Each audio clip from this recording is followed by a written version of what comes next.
Eddie, a really hard fought game today, just came out on the wrong side, 2-1 loss to Oxford. Can you just sum up your thoughts for me? Gutted is obviously the main one. The boys have done incredibly well, not just for these 3 rounds, but performing across multiple age groups and the whole league season, and to come to this point where, after 2 years of working with these players, we have a chance to, second half in a massive game, go and take one, and unfortunately we've not quite come out on the right side of it, but that's football, and that's how it works sometimes. The lads are obviously gutted, and we all are. It was an extremely close game throughout. Did you always think it was going to be a case where one goal would win it for either side? I mean, there's a point in the first half where, we're thinking it might swing our way and we can go grab that second goal and the whole thing's different. I think after they get the one after half time, the whole complexion changes and it's going to be a much closer game from there on out.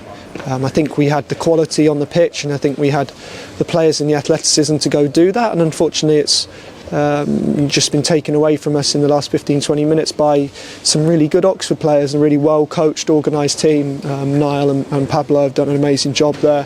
They obviously do well in the league. They're on a really good run of, I think, 6 unbeaten with some big wins, and they performed really well in the last round against Wigan and then managed to dig out a result against us as well. So massive credit to them, the changes they made at half time, and best of luck to them in the next round. You've had a lot of away games in this cup run. How difficult has that been for you? I think there's a balance to it. We've had away games, we've had amazing experiences at different grounds. To go to Wimbledon, perform in the way we did against an unbeaten Wimbledon side, and be the first team to beat them this year, score 5 against them was fantastic, and loads of the boys played amazingly well. To then go to Barnet and again perform the way we did against a different group of players in a different scenario, maybe not our best, but dig a result out.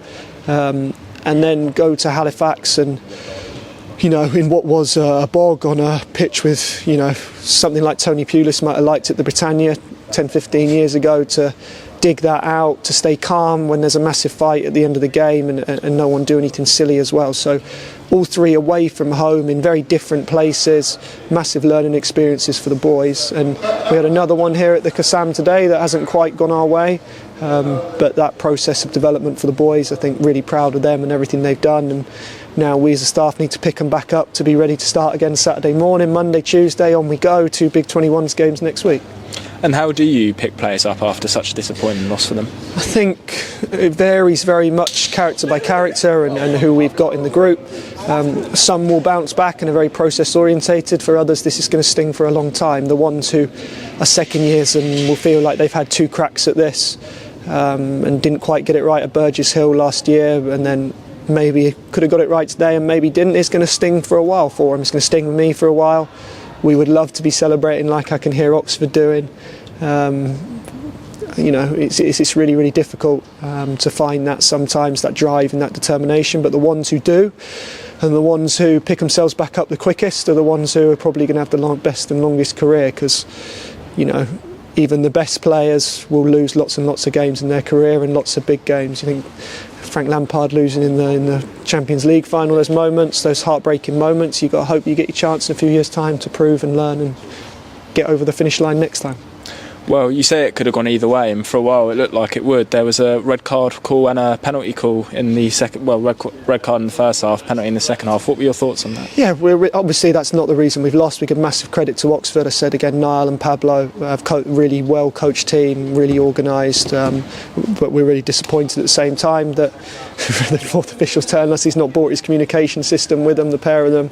So even if the 4th official thinks it's a red card on the sideline, he can't communicate that to him, apparently, not allowed to shout on. So we're disappointed by that. We're disappointed maybe not to get a penalty, not a red card, not foul on Herbie in the build up to the goal. But we've had other decisions go our way, possibly a light contact penalty on James Asir in the last round, and these things go both ways. It's not the reason we've lost. We've had plenty of chances tonight to grab a winner ourselves, so we're disappointed, but it's not the reason we lost.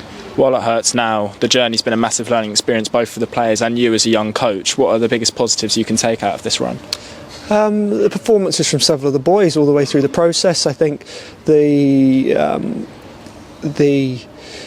togetherness of the group. We're not a club and an academy that carry loads and loads of players, like others in our area, maybe like a Norwich or an Ipswich or something like that, just picking out some Cat 1s there.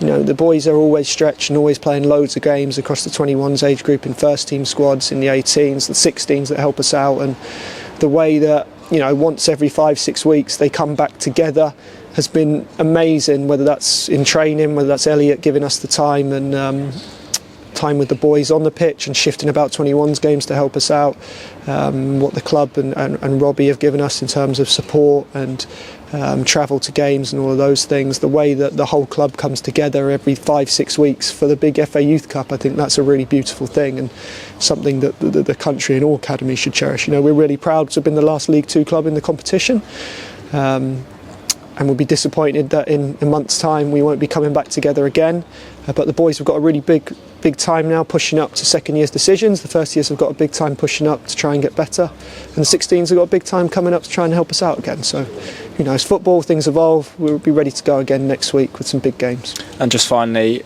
just sum up how proud you are of the boys' commitment and effort they've shown throughout this year. Massive, you know, it's very much a cliche. I'm incredibly proud of them. They give us everything every day, whether that's in training or in the gym, eating, listening to staff, the clips they do, the analysis, everything they do. So, you know, at the end of the day, we've come up against a really strong Oxford side with some brilliant players that maybe a couple injured as well. They could have been even stronger. And just really, really proud of everything they've given. That was the message at the end then. This will sting for a while. But this isn't the be-all and end-all. The FA Youth Cup's an amazing competition, but we're just desperate that I hope some of these guys end up in the first team, whether that's this year, next year, the year after that, whether it's in 2028, whatever it is. So hopefully that's the plan, and we as coaches will continue on our journeys and we'll be able to see them on Sky Sports Match of the Day doing their thing.